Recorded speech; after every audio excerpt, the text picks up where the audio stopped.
Let's talk about this now. Swing district Democrats appear to be voicing concern about the upcoming midterm elections. A new article in the Washington Post reveals how some politicians are looking for legislation that will motivate voters to back them in November.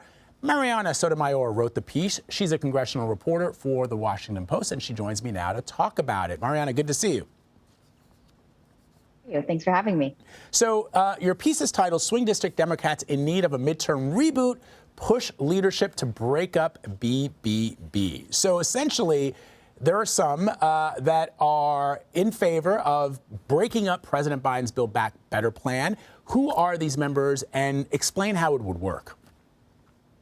Yeah, so these are members that are known as frontliners. They defend that front line of the majority, and they were actually ones that were elected back in 2018 when that blue wave of Democrats helped Democrats regain the majority. They, of course, very nervous about what 2022 will bring, especially since Democrats, as of right now, are positioned to likely not take the majority next year. So they're really trying to get ahead of the fact that a lot of that Build Back Better plan is stalled. You know, at the end of last year, Manchin very much surprised Democrats when he said that he could no longer negotiate and move forward with this bill. So Democrats, especially those in the House, are thinking, OK, what do we do if Manchin really never comes back to the table? This bill is filled with a number of priorities, from family care provisions to climate, to many others that Democrats for the last 10 years have really been trying to make sure they could deliver to voters, and they don't want to be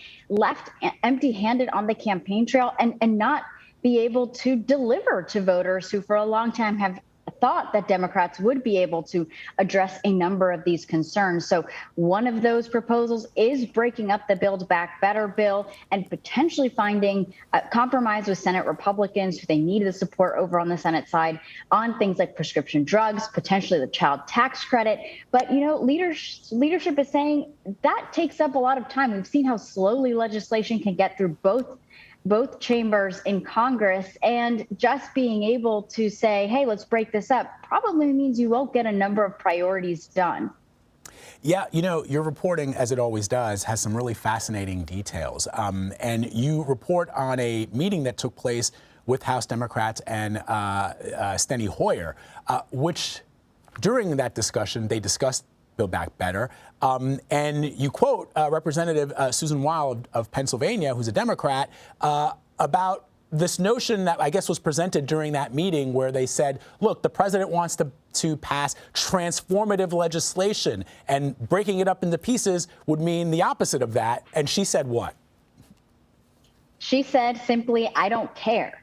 And that is something that for some time has been building among these frontliner Democrats. They need to deliver to voters. And what they're arguing is, listen, if even some of these pieces, if we break them up, can't pass the Senate, we can at least say and tell to our voters, hey, we House Democrats were able to deliver. And she comes from a state, Pennsylvania, where one of the Senate seats is actually up for grabs, both Democrats and Republicans vying for it now that Senator Pat Toomey, a Republican, is retiring. So she can go on the campaign trail and also say, this is why you need to elect more Democrats in the Senate. That's why we need a bigger majority in the Senate, because the House is able to deliver these things. I personally am on board with these things, but we can't get it done in this 50-50 Senate majority that we have. So that is, at the end of the day, what a lot of these House Democrats want.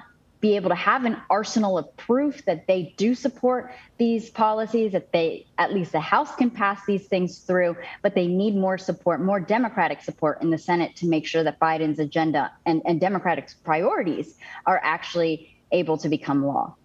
So, Marianna, explain to our viewers which aspects of Build Back Better are popular among voters. I mean, there's a lot of interesting pieces, including pre-K and student loans, details regarding the Affordable Care Act. I mean, if you had to list 3 or 4 of them so that people watching could get a sense of what a broken up BBB would look like, what would you say? Yeah, so, you know, talking to these members who, of course, are trying to spend as much time as they're in their districts this year, they say that the family portion is actually one of the most important. So alleviating childcare, being able to pay those who like babysitters better. Of course, the child tax credit is something that Democrats were able to put into place last year with the coronavirus relief bill. That was giving families up to $300 a month. And that is now something that families, as of 3 days ago, are now going to see they're not getting in their checks anymore. So that is something that many people have said has been helping them just pay off bills, be able to pay for diapers, et cetera. So those are big provisions. That universal pre-K, of course, also something that helps. And also home care. That is something else that I've heard that is, of course, paying someone and helping to pay someone to give care for elderly parents or disabled in their homes. So those are some of those provisions that Democrats definitely want to make sure they can push through. But it is going to be difficult, especially if you have to parse them and see which ones can actually get 10 Republican senators on board to overcome the filibuster.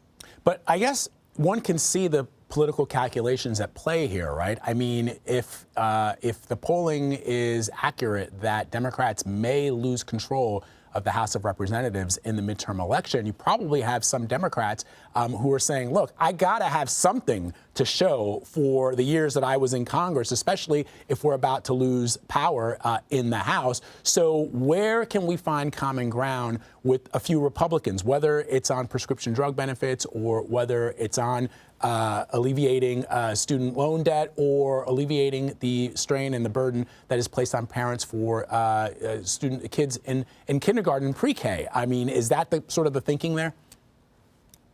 Yeah, it's interesting. There are a number of Republicans in the Senate who have said they want to tackle prescription drugs because it is a bipartisan issue. So they see that as something that can get passed, possibly as a standalone bill. Same thing with the child tax credit. But, progressives here, there are some frontliners who are progressives, they're actually pitching to Biden soon in the next couple of weeks, a couple of executive orders that he may be able to pass and do unilaterally. So, and that would address things like student loans, maybe things on climate to appease the base there. But of course, the thing with executive actions is that they likely will face some legal questions, especially posed by Republicans. So it is tricky to say that they will definitely become law for the long term. And who's to say that a Republican president won't try to undo those things? But that is a little bit of how Democrats from across the ideological spectrum are looking to address some priorities in Build Back Better if Manchin, again, doesn't come to the table at any point in time. Really, really fascinating. Marianna Sotomayor, you've covered Congress for a long time. I urge our viewers to check out your reporting in the Washington Post. Really good stuff. Thank you. Thanks.